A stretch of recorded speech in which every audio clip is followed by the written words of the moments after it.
Hello. So, wardrobe change. Small wardrobe change that happened. Got slightly distracted, but it's all good. I'm back. We're talking about leaves. It's all awesome. Okay. Let's talk about two things. That's all we're going to do, and then we're going to be done with chapter 36. Two things we already talked about. Stomata and phloem loading. Those should sound familiar to you. You got big leaves. If you got big leaves, you got big water loss because you got a bunch of things transpiring. What else do you have? If you have big leaves, you've got big water loss. So what do you have a lot of? Tiny little holes, like little plant mouths. Doing the opposite of your mouth, actually. Breathing out oxygen, taking in CO2. You are, if you said stomata, you are correct. Big leaves, big water loss, lots of these little guys. The guard cells. So those are the lips. The lips are the guard cells. They're going to open and close just like your lips. When there's plenty of water, they're going to open and say, let's photosynthesize. When there's not enough water, they're going to close. When there's enough water, their cells are going to be thick and turgor. That's why we talked about turgor pressure. When their cells are thick, then they open up and say, yeah, let's photosynthesize today. I feel like photosynthesizing. When there's not enough water, they close. They do this also at night because they're not photosynthesizing, so they conserve the water. Okay, about 95% of water in a plant escapes through the stomata. So if you close your stomata, you can conserve water. It's a pretty easy concept. Again, each is flanked by a pair of guard cells. They're the lips, the plant lips. I like to call them plant lips, and they're controlled by whether or not there's water. If there's enough water, they're turgid. If there's not enough water, they're flaccid and they close. Stomata density is genetically and environmentally controlled. You can guess that if you're a big leaf and you are somewhere where there's changing temperature, you're gonna have a bunch of stomata. If you're somewhere that's conserving water anyway, you could have a lot of stomata, you could have none. If you have thin leaves versus thick leaves, if you're a monocot versus a dicot, there's tons of variables here. So I'm not gonna ask you anything. I might have you speculate if there's a bigger plant, a bigger leaf, would it have more or less stomata? Well, it would have more because it has to regulate its water loss. Okay. Again, changes in turgor pressure regulate this business here. There they are. Aren't they so cute? Little plant lips. I know you guys love plants. Admit it. And generally the stomata stay open during the day and they close at night. Okay. We are done with this section. You're following along in your notes. Yes, I know you are. Make a little line and start crossing things out. We're not going to talk about circadian rhythms. We're not going to talk about abscisic acid. I know this makes you sad. Feel free to look it up in the book yourself because I know you want to know. We're not going to talk about xerophytes. We're not going to talk about any of that stuff because we got to get this going. You got to study for the test. We're not going to talk about CAM plans. So we're skipping all of that business. I know, it's sad. Look at all the pretty pictures I have for you. Dude, you're missing plants with hair. We're going to start a translocation. Translocation. The products of photosynthesis are transported through the phloem. Phloem translocation. Write it down. The products of photosynthesis are transported through the phloem via a process called translocation. So translocation is how the phloem is going to move things. The pretty little leaf, oh, I'm a pretty little leaf, and I just did a whole bunch of photosynthesis. I've been super busy all day, and I'm going to give that photosynthesis to that tiny little flower because it's so cute. That's what's going to happen because the flower isn't translocating anything. How, my friends, does this happen? Ask yourself, how does it happen? Something called phloem sap. This should give you a kind of idea what it is, but as much as my explanation is stellar and awesome, I'm going to let the lady with a nice voice. We're going to see if this works. Let's see if it works. And a sink is an organ that consumes sugars for its own growth and storage. There are two kinds of vascular conducting tissues in plants. Xylem, which conducts water and dissolved minerals. Water, and blue, phloem, just water. which conducts carbohydrates, mainly sucrose. Mainly sucrose. The transport of sugars throughout the plant, look at that green called tissue. translocation, is carried out by phloem cells. Phloem cells are connected to one another end-to-end by sieve plates. Don't worry about the sieve plates. These are perforated structures that Don't worry create about a direct connection between the just cytoplasm of connected phloem cells. Okay. Phloem loading is the process Here we whereby go. carbohydrates enter the sieve tubes at the source. So the carbohydrates are As a entering result here of because phloem there's a loading, bunch. a high Diffusion, right? concentration It's of just sugar diffusion. That's develops in concentration phloem gradient. cells near the source.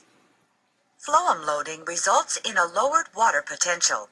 So right now, this diffused out of here because there was a high concentration in here. It's going to go into the phloem. Now what's this water going to do? Because what does water love to do? I love to diffuse things. I just have to dilute stuff. I'm water and my job, my function in life is to dilute things. So where's the water going to go? Paired with adjacent xylem cells, causing water to move from xylem to phloem by osmosis. This influx of water creates a high turgor pressure near the source and lower turgor pressure near the sink, causing the movement of water and sugar from the source to the sink. Sucrose is removed at the sink by various active transport mechanisms depending on the cell type. Don't panic about that. In some plant cells, a transport... Don't worry about that. I'm turning it off because you're going to panic.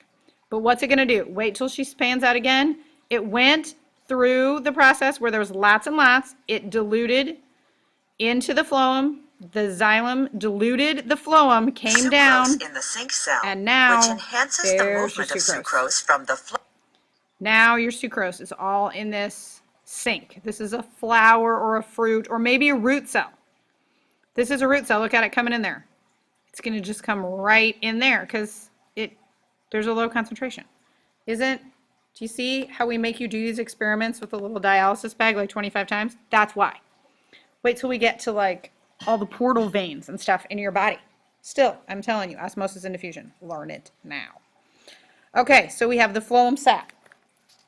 Phloem sap, an aqueous solution that is high in sucrose. So if we're going to call it phloem sap, it's going to have a high concentration of stuff. That's the whole purpose of it, is to have a high concentration. So water wants to come in and dilute it. I got to do this. And here's our pretty picture of it. Again, same thing. This is going to be your plant is going to photosynthesize. It's going to dump stuff into the plant is going to photosynthesize. It's going to dump stuff into the phloem. There's going to be high concentration in the phloem. The xylem is going to come and dilute it and take it where it needs to go. It travels from a sugar source, which is a photosynthetic leaf. A sugar source is something that's photosynthesizing. That's the source of sugar. That's the whole purpose of photosynthesis, to make energy. So that's what a source is going to be, a green photosynthetic leaf. It's a net producer of sugar, such as mature leaves. Like a little bitty tiny leaf. Probably not yet producing enough to legitimize its existence. But we're going to let it go because we know it's going to get bigger. A sink is an organ that is a consumer of sugar. A storage unit can be both a sink in the summer and a source in the winter. Sometimes it stores. Sugar must be loaded into the sieve tube elements and exported to the sinks. Don't worry about this. Here's the picture in your book. I think this is one of the better pictures. Here's your loading of the sugar. This is your source cell. Then it's going to get in here. There's a high concentration in here. There's a high concentration here. It kind of diffuses into here. This water's like, dude, I've got to dilute that. I just have to dilute things. I can't help myself. It's like, no, I can't help it. And it comes over here and dilutes it, and then it takes it right down, and it's like, oh, look, I can put it here. There's not very much here, and it comes in here and sure enough, everything just goes right into that source. This is amazing. Plants do this. Phloem sap has something called pressure flow. Phloem sap moves through the sieve tubes, and the pressure is called pressure flow. So you can measure this. There are different things that you can poke into the side of the plant, and it will tell you what the pressure flow is. Again, here's the picture. Again, this is in your book. They explain it very well. This is going to tell you about the story of the beet, where at one point these leaves are going to grow, and then they're going to store all their starch in here. So the first year of the beet or the carrot or whatever, this is a sink. It's doing nothing, right? It's just sucking all the nutrient. It's like, dude, you're a pig. You're huge. You're big and purple and huge. And it's like, I need more sugar, I need more carbs. Just give it to me. So they have it, and then what's it doing? So it's a sink for the whole year. Then come winter, those leaves are like, ooh, hey, you remember that sugar that I stored with you? Could I get that back? It's like a bank. And then these leaves die off. How are new leaves going to have enough energy to start growing the second year? They're going to pull from this root. How is a carrot going to become baby's breath? It's going to pull from this root. So at some point, this was a sink, but this second year, it's going to be a source. That's how the whole source-sink relationship works. Now, as with anything in the world, dude, we're only going to let you suck our resources for so long. I'm going to cut you off. We're cutting you off. So at some point, you got to stop with the sinks, right? You got to stop. At some point, your pepper plant here will stop producing peppers. The leaves are photosynthesizing, they're sending the sugars, we're making all kinds of peppers. And then at some point, it's like, dude, I'm done. You got to stop. So like a new little baby pepper comes, they're like, get it off. Get it off. Or one of these old ones, get it off. Sometimes when you see drought, all the fruit falls off or all the flowers fall off because there's not enough to go around. So it self-thins. It takes the things and says, nope, done, get off. This is not self-pruning. Write it down because they sound the same. They are kind of the same. Self-thinning. This is when you are a phloem source sucker. You're sucking too much sugar. We don't have enough photosynthetic tissue. Get out. That's self-thinning. Self-pruning is, I'm not getting enough light. Abandon ship. Dude, I'm in the shade. I'm the lower leaf, like this leaf down here. See how there's no leaves down there? They self-pruned. They were not getting enough light. At some point, the plant's like, man, you are taking up water and you are not photosynthesizing enough. You have to go. It's a hard, hard life to be a leaf. You don't know. It's hard. So this self-thinning is related to sinks. Self-pruning is related to you're using too much water. So thinning, you're using too much sugar. Pruning, you're using too much water and you're not photosynthesizing enough. So we got to get rid of it. You can compare and contrast those later. Okay, this is just this is like the actual phloem sap coming off through the aphid. I just think that's a fascinating picture. Okay, that is it, ladies and gentlemen. That's chapter 36. Later this evening, or maybe tomorrow, I will make you some super fun review videos also, if I have time. And I will go through the study guide with you because I really want you to do well on this test. And some of you are freaking out. There's no reason. You have the questions. I gave them to you. I'm not that super creative. I will ask you those questions. You just need to flip through your book and flip through your notes and ask people. And I swear it's not going to be that bad.